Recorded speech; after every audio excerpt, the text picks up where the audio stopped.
ஆரூரா தியாகேசா ஆரூர் அமர்ந்த அரசையை போற்றி, சீரா திருவையாரா போற்றி போற்றி. தியாகேசா திருவாரூர் வன்மீக க்ஷேத்திரம், வல்மீக க்ஷேத்திரம் திருவாரூர்.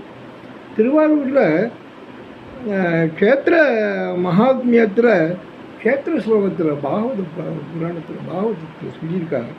திருவாரூரோட பெருமை ரொம்ப அற்புதமானது. தியாகராஜான்னு ஒரு நடம் சொன்னாலே அவ்வளோ புண்ணியம்னு சமயக்குறவர்கள் திருமறையில் அற்புதமாக பாடியிருக்காங்க.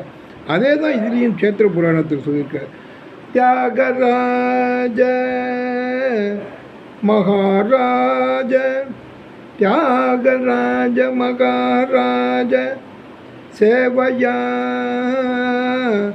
தியாகராஜ மகாராஜ சேவையா கிம் ந லப்யதே கிம் ந லப்யதே ஏகம் ந லப்யதே ஏகமும் ந லப்யதே ஜன்ம ஜனனி ஜன்ம ஜனனி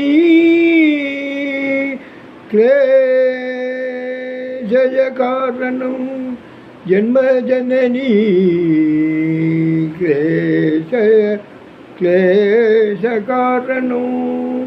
தியாகராஜாவுக்கு தொண்டு செஞ்ச சேவையா தியாகராஜாவுக்கு நம்ம எவ்வளவு நம்மளோட ஆழித்தேர் தொண்டர்கள்லாம் திருப்பணி திரு ஆரூரில் எப்படி செஞ்சுட்டு இருக்கா.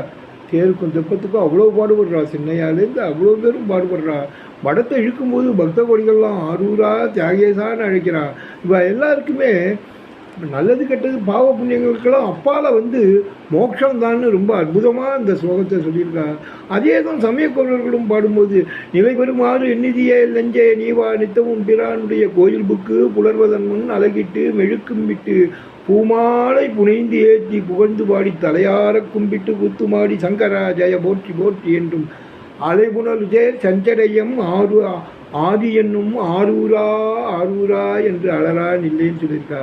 அவளும் சத்தம் போடுன்னு தான் சொல்லியிருக்காங்க. இவள் சத்தம் போட்டு தியாகராஜாவுக்கு ஏதோ ஒரு விதத்தில் நம்ம ஆரூரான்னு வடத்தை பிடிச்சி இழுத்தாலே அவளுக்கெல்லாம் மறு ஜென்மமே கிடையாது, டைரெக்டாக சொர்க்கம்தான். அவள் இது அழிஞ்சிடுவா அப்படிங்கிற மாதிரி இந்த ஸ்லோகத்தெல்லாம் சொல்லியிருக்கா.